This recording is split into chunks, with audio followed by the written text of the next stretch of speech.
إن الحمد لله نحمده ونستعينه ونستغفره ونعوذ بالله تعالى من شرور أنفسنا وسيئات أعمالنا.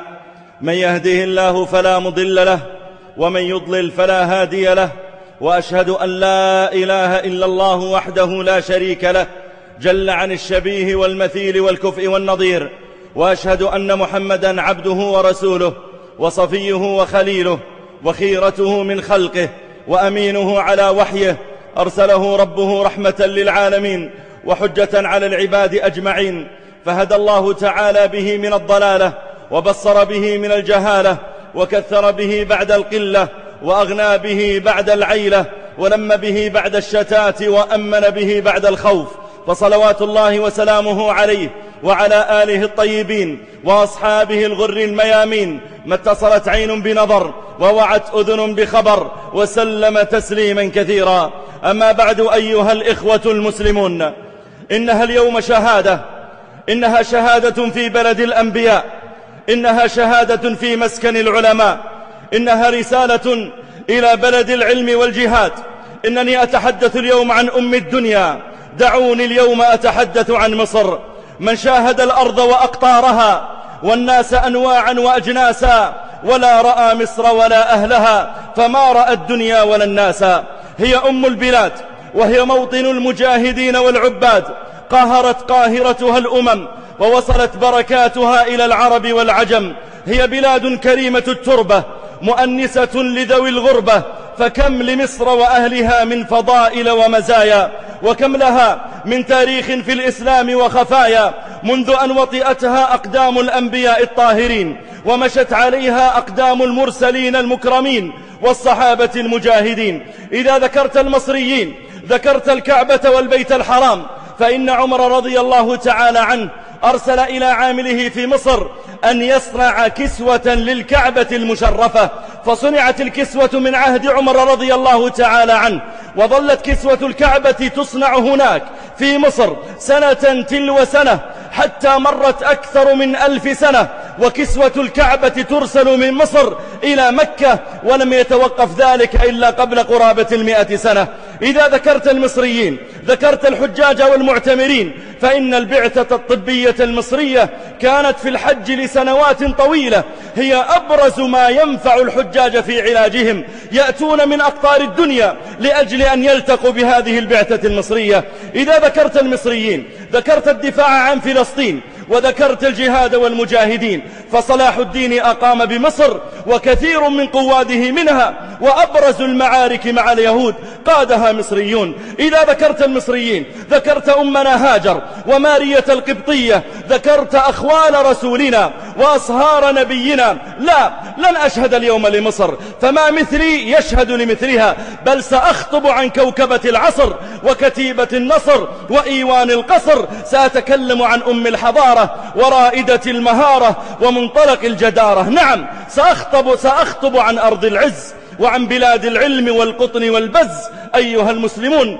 ذكر الله تعالى مصر في القرآن، وبين الله جل وعلا اسمها صريحا في 4 مواضع من كتابه تشريفا لها وتكريما. فقال الله جل وعلا: وقال الذي اشتراه من مصر لامرأته، وقال سبحانه: ادخلوا مصر إن شاء الله آمنين. وقال جل وعلا: وأوحينا إلى موسى وأخيه أن تبوأ لقومكما بمصر بيوتا. وقال جل وعلا قاصا عن الهالك فرعون لما قال: أليس لي ملك مصر. ليس هذا فقط، بل أشار الله تعالى إلى مصر ولم يصرح باسمها في 30 موضع من القرآن، كقوله جل وعلا: ودخل المدينة على حين غفلة من أهلها، يعني مصر. وقوله جل وعلا: وقال الملأ من قوم فرعون أتذر موسى وقومه ليفسدوا في الأرض، يعنون مصر، إلى آخر هذه المواضع. إن مصر أيها المسلمون هي الأرض الطيبة التي قال الله تعالى عنها لما طهرها الله تعالى من فرعون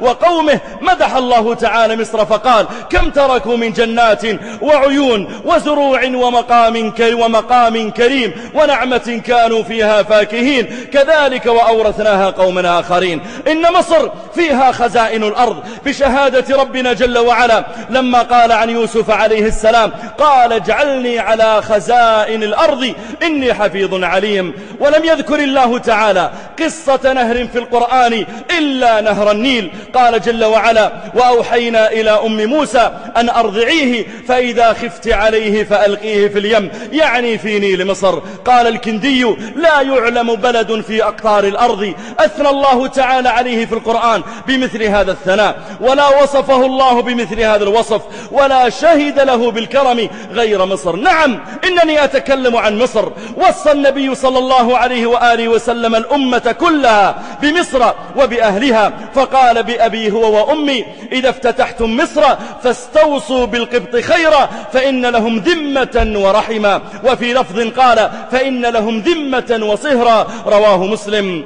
هاجر زوجة إبراهيم عليه السلام وهي أم إسماعيل جد نبينا عليه الصلاة والسلام هي مصرية من القبط، ومارية سرية رسول الله عليه الصلاة والسلام وأم ولده إبراهيم هي مصرية أيضا. ولذلك قال عبد الله بن عمرو بن العاص رضي الله تعالى عنهما قال قبط مصر هم أخوال قريش مرتين. وقال النبي عليه الصلاة والسلام إنكم ستفتحون مصر أحسنوا إلى أهلها، أحسنوا إلى أهلها فإن لهم ذمة ورحمة، رواه مسلم. فهي وصية للأمة كلها لكل من تعامل مع المصريين أن يحسن إليهم وأن يكرمهم وأن يعرف قدرهم وأن يقف معهم عند حاجتهم وأن ينصرهم عندما يؤذون. الهدية إليهم من أفضل الهدايا وأذيتهم من أعظم الرزايا. ولم يكتفي نبينا صلى الله عليه وسلم بمدح مصر وأهلها بل أمر بالإحسان حتى إلى أقباطها، فقال صلى الله عليه وسلم الله الله الله الله في قبط مصر فإنكم ستظهرون عليهم ويكونون لكم عدة وعونا في سبيل الله، رواه الطبراني وصححه الألباني. نعم وكم يسرنا والله ما نرى اليوم من تآلف بين مسلمي مصر وبين أقباطها، ونسأل الله جل وعلا أن يجمعهم جميعا على العقيدة الصحيحة التي بعث الله تعالى بها عيسى وبعث بها محمدا وبعث بها جميع الأنبياء عليهم السلام، وهي أن يعبد الله تعالى وحده لا يشرك به شيئا. أيها المصريون الإسلام فيكم وجد أعياده، وكنتم يوم الفتح أجناده، وكنتم عام الرمادة مداده، وأحرقتم العدوان الثلاثية وأسياده، وحطمتم خط بارليف وعتاده، وكنتم يوم العبور أسياده وقواده. يا أهل مصر يا أهلي ويا مشايخي ويا من أخذت عليهم الأسانيد في قراءة القرآن، يا أصحابي إن في أرضكم الوادي المقدس طوى، وفيها الجبل الذي كلم الله تعالى عليه موسى عليه السلام، وفيها الجبل الذي تجلى الله جل وعلا إليه فانهد الجبل دكا، وهي مبوأ الصدق الذي قال الله تعالى عنه ولقد بوأنا بني إسرائيل مبوأ صدق. وفي أرضكم يجري نهر النيل المبارك الذي ينبع من أصله من الجنة.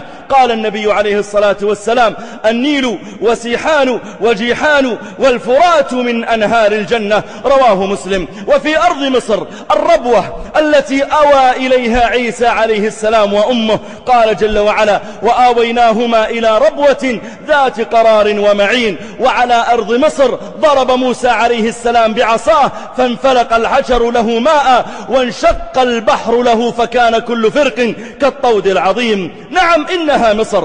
إذا أردت القرآن وتجويده فالتفت إلى مصر، إذا أردت اللغة والفصاحة فإنك تنتهي إلى مصر، إذا أردت الأخلاق الحسنة وحلاوة اللسان وحلاوة التلاوة والقرآن فالتفت لزاما إلى مصر. إننا لا نتحدث عن بلد عادي، إننا نتحدث عن بلد عظيم القدر جليل الجناب. أشار الله تعالى لكبر مصر وأشار لعظم مساحتها، فقال جل وعلا فأرسل فرعون في المدائن المدائن حاشرين. وهذا يدل على كثرة مدنها ولعظم قدر مصر. منذ القديم افتخر الهالك فرعون أنه يملكها دون غيرها، فقال كما حكى الله جل وعلا عنه: أليس لي ملك مصر؟ قال عمرو بن العاص رحمه الله ورضي عنه، قال: ولاية مصر جامعة تعدل الخلافة، يعني أن كل بلاد الإسلام في كفة، وإن الذي يلي على مصر يكون أخذ الكفة الأخرى. وقال سعيد بن هلال: إن مصر أم البلاد وغوث العباد، إن مصر مصورة في كتب الأوائل، وقد مدت إليها سائر المدن يدها تستطعمها، وذلك لأن خيراتها كانت تفيض على تلك البلدان. وقال الجاحظ: إن أهل مصر يستغنون بما فيها من خيرات عن كل بلد، حتى لو ضرب بينها وبين بلاد الدنيا بسور ما ضرهم. وفي مصر رباط الإسكندرية الذي رابط فيه العلماء والزهاد والعباد والمجاهدون والأبطال والشجعان. قال أبو الزناد صاحب أبي هريرة رضي الله تعالى عنه، قال: خير سواحلكم رباطا الإسكندرية. وقال سفيان بن عيينة يوما لأحمد بن صالح، قال له: يا مصري أين تسكن؟ قال: الفسطاط. قال: فأتي الإسكندرية فإنها كنانة الله التي يجعل فيها خير سهامه.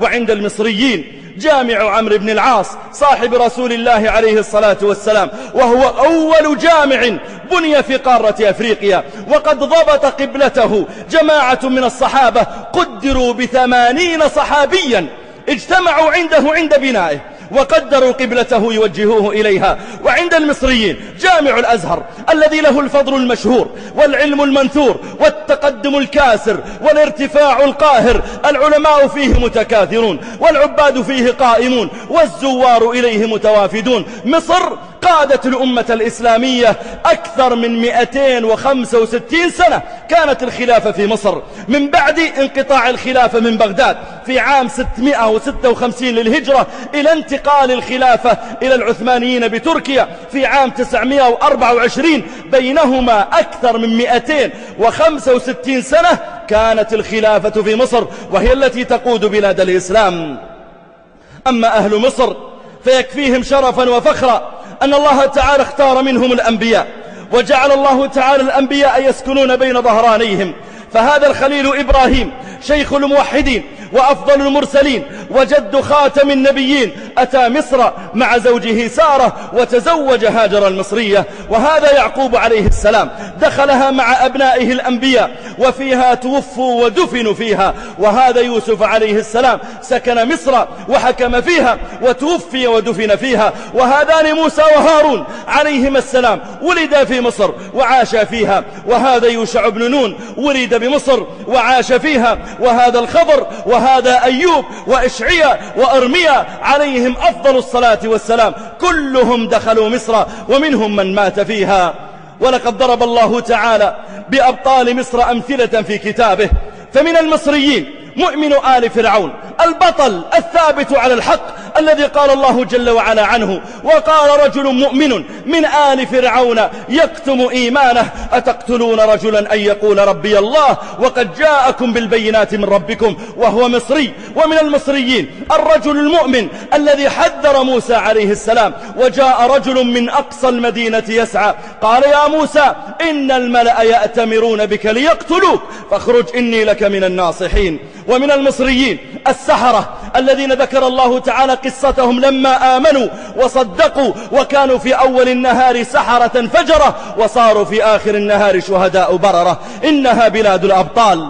قارنت مصر بغيرها فتدللت وعجزت أن أحظى لها بمثيلي. هذه الحضارة معجزات في الورى، عقم الزمان بمثلها كبديل. رفع الإله مقامها وأجله في الذكر والتوراة والإنجيل. جاءوا بيوسف من غياهب ظلمة أرض العزيز فكان خير نزيل. والنيل يتبع وحي منشئ قطره كالطير حين الوحي عام الفيل في طور سيناء تجلى ربنا فوق الكليم بأول التنزيل. وكذا البتول أتت لمصر بابنها تبغي الأمان وتحتمي بمقيل. يكفيك يا أرض الكنانة هاجر ميلي بتيه يا كنانة ميلي. يا أم إسماعيل وصلك واجب من عق مصر فقد أتى بجليل. هذه عناية قادر خصت بها مصر لتبقى موضع التفضيل. بوركت مصر فلا أراني بالغا حق المديح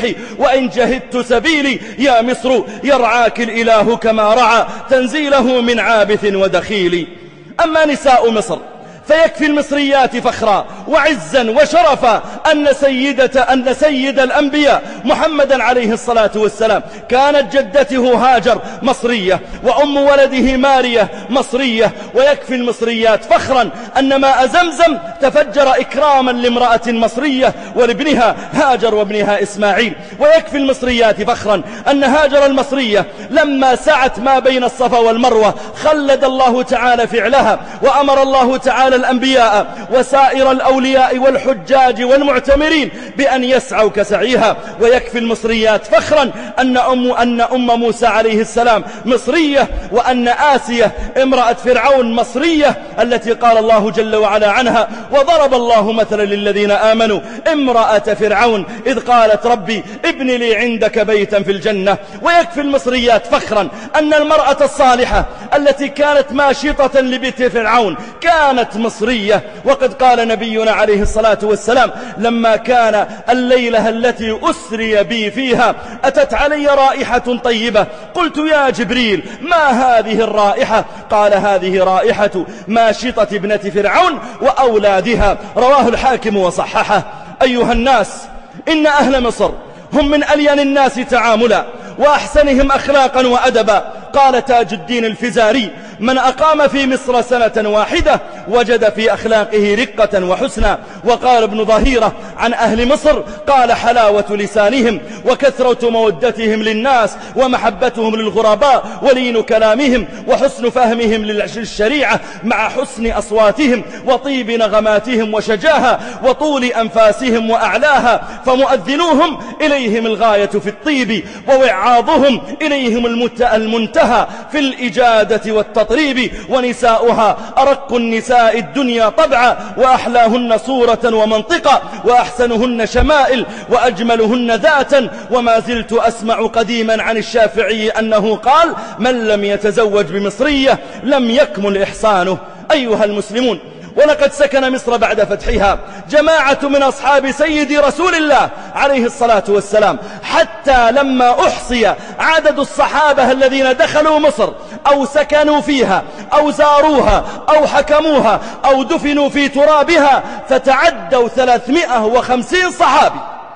أكثر من 350 صحابي كلهم قد أتوا إلى مصر. منهم من جاءها رسولا إليها أو حاكما لها أو مجاهدا فيها أو معلما لأهلها. منهم عمرو بن العاص عبد الله بن أبي السرح عبد الله بن عمرو وكلهم قد ولي إمرة مصر. منهم جابر بن عبد الله بن حرام. منهم الزبير بن العوام وعبد الله بن الزبير. منهم سعد بن أبي وقاص. منهم عبادة بن الصامت. منهم عبد الله بن عباس. منهم عمار بن ياسر. منهم أبو أيوب الأنصاري وأبو ذر الغفاري وأبو الدرداء وأبو هريرة وعبد الله بن الحارث بن جزء الزبيدي وهو آخر صحابي مات بمصر. 350 صحابيا تخيرت أبرزهم لكن كلهم قد سكن مصر أو زارها. في مصر ولد خامس الخلفاء الراشدين عمر بن عبد العزيز رحمه الله تعالى.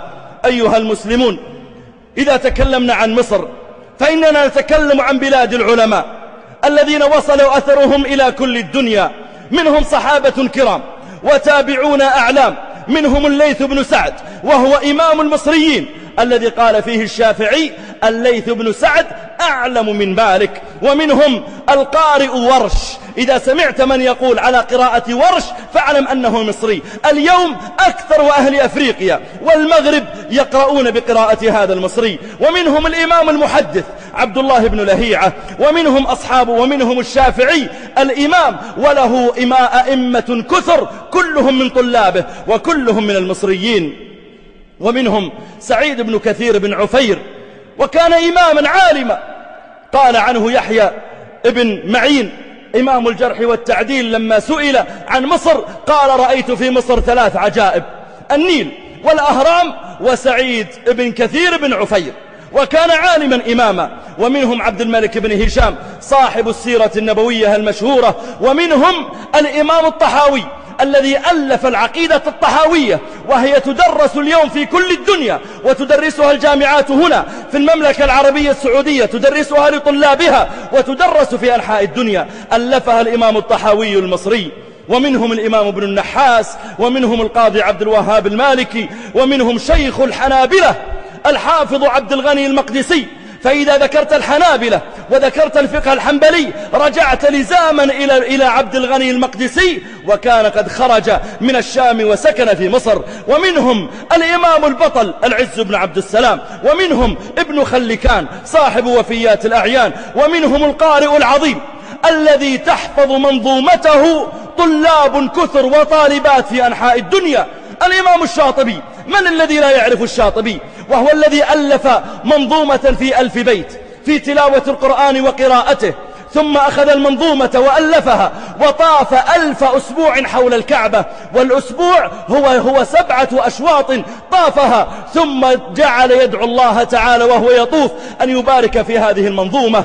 وقد انتشرت انتشارا عظيما مما قال فيها، يقول: وبعد فحبل الله فينا كتابه، فجاهد به حبل العدا متحبلا، وأخلق به إذ ليس يخلق جده، جديدا مواليه على الجد مقبلا. وإن كتاب الله أوثق شافع، وأغنى غناء واهبا متفضلا، وخير جليس لا يمل حديثه، وترداده يزداد فيه تجملا. وحيث الفتى يرتاع في ظلماته، من القبر يلقاه سنا متهللا، هنالك يهنيه مقيلا وروضة، ومن أجله في ذروة العز يجتلى. فيا أيها القاري به متمسكا، مجلا له في كل حال مبجلا. هنيئا مريئا والداك، عليهما ملابس أنوار من التاج والحلى، فما ظنكم بالنجل عند جزائه؟ أولئك أهل الله والصفوة الملا، أولو البر والإحسان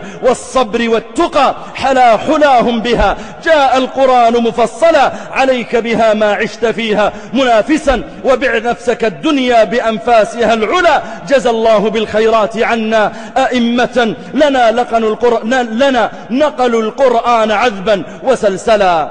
ومن المصريين مؤلف كتاب الترغيب والترهيب عبد العظيم المنذري. ومن المصريين الإمام القرافي، وهو من أذكياء العالم ومن أئمة الدنيا ومن أعيان المذهب المالكي. ومن المصريين ابن دقيق العيد الذي لم ترى الدنيا مثله أبدا. ومنهم خليل المالكي. إذا سمعت بمختصر خليل الذي يعول عليه المالكية اليوم في دروسهم وجامعاتهم فاعلم أنه مصري.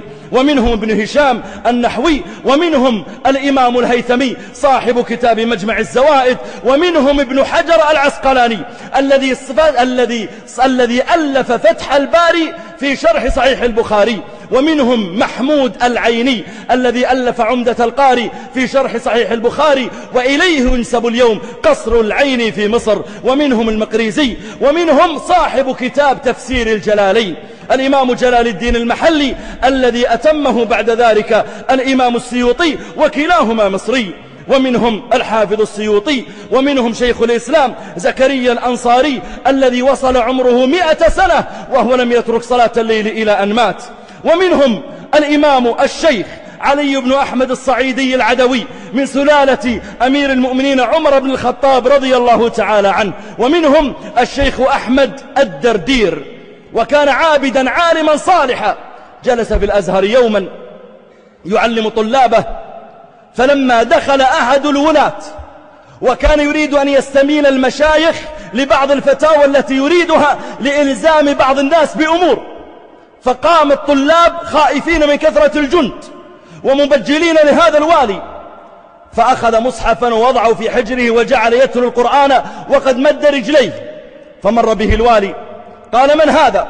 قالوا: هذا الشيخ أحمد الدردير. قال: فلماذا لم يقم لما رآني؟ فحاولوا أن يعتذروا له، فحنق عليه هذا الوالي. ثم ذهب الوالي إلى قصره وأخذ صرة أرسلها مع أحد العبيد، قال أعطي هذاك الشيخ الذي كان مادا لرجليه لما مررنا به. فلما أقبل إليه ذلك العبد وناوله الصرة علم الشيخ أن ذلك الرجل أراد أن يذله بقبول المال، فنظر إلى هذا الرسول وقال له أرجع إلى من أرسلك وقل له إن الذي يمد رجليه لا يمد يديه، إن الذي يمد رجليه لا يمد يديه. أما أبطال مصر ومجاهدوها فالكلام عنهم يطول. كثير من القادة مع صلاح الدين الأيوبي كانوا من المصريين، منهم القائد حسام الدين، وكان قائدا للأسطول البحري المصري، كان شوكة في حلق الإفرنجة. قال عنه الإمام ابن كثير كان البحر في البحر، فكم من شجاع أسر، وكم من مركب كسر، وكم من أسطول فرق شمله، وقارب غرق أهله مع كثرة الصدقات. قال ولما علم أرناط الصليبي، لما عمل أرناط الصليبي مراكب وأسطول وجعلها في البحر الأحمر ليغزو مدينة رسول الله صلى الله عليه وسلم، انطلق إليه حسام الدين بأسطوله المصري ودك أسطول الفرنجة حتى قتلهم عن آخرهم. ومن أبطال مصر الذين سكنوها صلاح الدين الأيوبي الذي فتح بيت المقدس. أيها الناس، بل أيتها الدنيا كلها، لن ينسى التاريخ أبدا أبطال مصر الذين ردوا الحملة الصليبية التي قادها ملك فرنسا واستولى على دمياط، فكمن له الأبطال في مصر وأذاقوه سوء العذاب وأبادوا جيشه وكانوا عشرات الآلاف. ثم أخذوا هذا القائد الفرنسي وحبسوه في دار تسمى دار ابن لقمان في المنصورة، ووضعوا القيود في رجليه ويديه، ووكلوا به حارسا يسمى صبيح، ثم فدى نفسه بأموال كثيرة عظيمة فأطلق.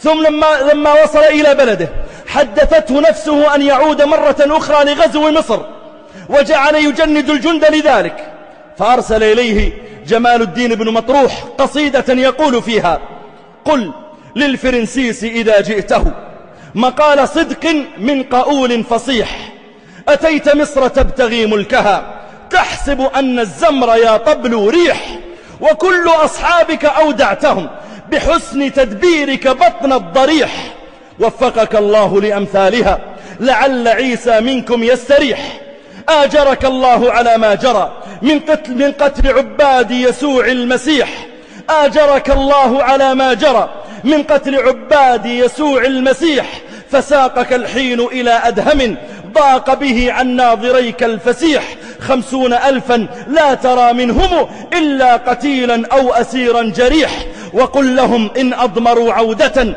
لأخذ ثأر أو لقصد صحيح، دار ابن لقمان على حالها والقيد باق والطوشي صبيح. فلما وصلت القصيدة إليه فزع واضطرب وعدل عن غزو مصر. ومن المصريين الأبطال سلطان المماليك قطز، سلطان وهو الذي قاد معركة عين جالوت. ومن المصريين الأبطال ضباط وجنود شاركوا في حروب فلسطين وفي غيرها من مواقع الجهاد في سبيل الله. وإذا ذكرت مصر وتاريخها ذكرت العباد والزهاد، ذكرت حيوة بن شريح، وذكرت أبا محمد بن سهل، وكان عابدا صالحا آمرا بالمعروف داعيا إلى العقيدة الصحيحة، وكان يذم العبيديين الشيعة الذين حكموا مصر فترة. فجاء به الخليفة العبيدي وقال له: سمعنا أنك تقول لو أن معي 10 أسهم لرميت الصليبيين ب1 ورميت العبيديين ب9، فهل هذا صحيح أنك قلت ذلك؟ فقال: لم أقل هذا. قال: إذا ماذا قلت؟ قال: قد قلت لو معي 10 أسهم لرميت العبيديين ب9 ورميت العاشر فيهم أيضا، فإنكم غيرتم الملة وتنقصتم القرآن وذممتم صحابة رسول الله ووقعتم في عرضه وغيرتم الدين وقتلتم أهل السنة. قال: فغضب عليه وأمر به فربط، ثم دعا رجلا يهودي وقال: قطع لحمه حتى يموت، فجعل يقطع لحمه قطعة قطعة وهو يتلو القرآن، وذاك اليهودي يسلخ جلده سلخا كما تسلخ الشاة وهو يتلو القرآن وذاك العبيدي ينظر إليه، حتى رق له اليهودي وطعنه بالسكين في قلبه ليقتله حتى يريحه من كثرة العذاب. إمام من أئمة مصر. وفي مصر أيها المسلمون من الأدباء والكتاب والشعراء أعداد لا يستهان بها ممن زاروها أو كانوا من أهلها.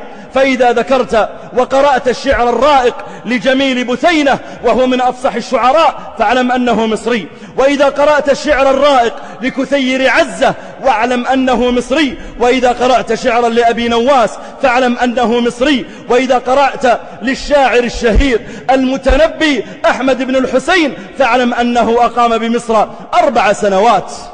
إنك تتكلم عن بلد عظيم لا يزال له إلى اليوم ما يؤمل له من قيادة الأمة ومن سير على منهاج أجداده من صحابة رسول الله عليه الصلاة والسلام. المصريون لا تكاد أن تجد أحدا من القراء في العالم من قراء القرآن وممن معهم إجازات في أسانيد إلى رسول الله صلى الله عليه وسلم في حفظ القرآن إلا وجدت للمصريين عليه يدا، إما أقرأه مصري أو حفظ القرآن على مصري أو ضبط تجويده مصري أو كتب له هذا السند مصري. وما تكاد تجد إلى اليوم حتى المشايخ والعلماء في الأرض كلها إلا وتجد منهم من قرأ على مصري أو درسه في الجامعة مصري أو صلى به إماما يوما من الأيام مصري. ولا ينكر فضل هؤلاء العلماء أحد، مدرسوها وأساتذتها لهم فضل كبير على العرب وعلى المسلمين بل على جميع العالم في مساجدهم وجامعاتهم ومدارسهم. ولمصر من العلماء في الطب وفي الذرة وفي الهندسة وفي الدعوة وفي الأدب وفي غير ذلك أمر لا يدرك شأوه أبدا. أسأل الله سبحانه وتعالى أن يحفظ جميع بلدان المسلمين عامة وأن يحفظ مصر خاصة، وأسأل الله تعالى أن يجمع شملهم، أسأل الله تعالى أن يجمع شملهم. اللهم ول عليهم خيارهم، اللهم اجعل ولايتهم في من خافك واتقاك واتبع رضاك يا رب العالمين. اللهم احفظهم بحفظك واكلاهم برعايتك. اللهم من أرادهم بسوء أو دبر لهم مكائد فرد كيده في نحره واجعل تدبيره تدميرا عليه يا قوي يا عزيز يا رب العالمين. اللهم صل على محمد وعلى آل محمد كما صليت على إبراهيم وعلى آل إبراهيم. قولوا ما تسمعون واستغفر الله الجليل العظيم لي ولكم من كل ذنب استغفروه وتوبوا إليه إنه هو الغفور الرحيم.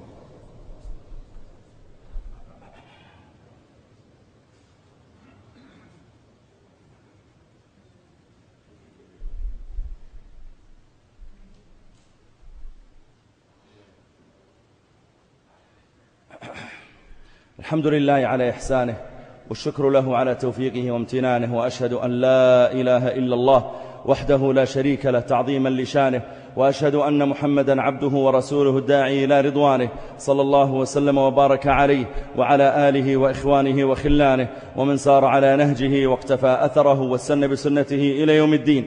أما بعد أيها الإخوة المسلمون، فإن الله جل وعلا أمر بالإحسان والتقوى ونهى الله تعالى عن الفرقة والشتات، ونسأل الله جل وعلا لإخواننا في مصر وفي غيرها أن يجمع الله تعالى شملهم. أسأل الله أن يجمع شملهم وأن يصب عليهم الخير صبا صبا ولا يجعل عيشهم كدا كدا. اللهم إنا نسألك لكل بلداننا يا حي يا قيوم، إنا نسألك لأهلنا في سوريا وفي فلسطين وفي اليمن وفي كل أرض من أرضك يا ذا الجلال والإكرام أن تولي عليهم خيارهم وأن تصرف عنهم شرارهم وأن تجمع شملهم وتؤلف قلوبهم وتصب عليهم الخير صبا صبا يا رب العالمين.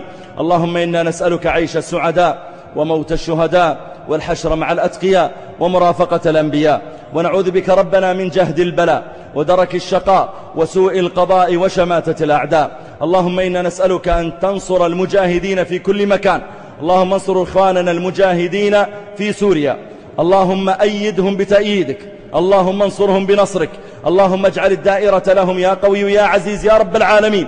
اللهم إنا نسألك يا حي يا قيوم أن تجمع كلمتهم وأن تؤلف قلوبهم وأن تؤيدهم بنصرك يا ذا الجلال والإكرام. اللهم وإنا نسألك يا حي يا قيوم أن تشفي مريضهم وترحم ميتهم وتتقبل شهيدهم وتنصرهم وتشفي صدور المؤمنين يا رب العالمين.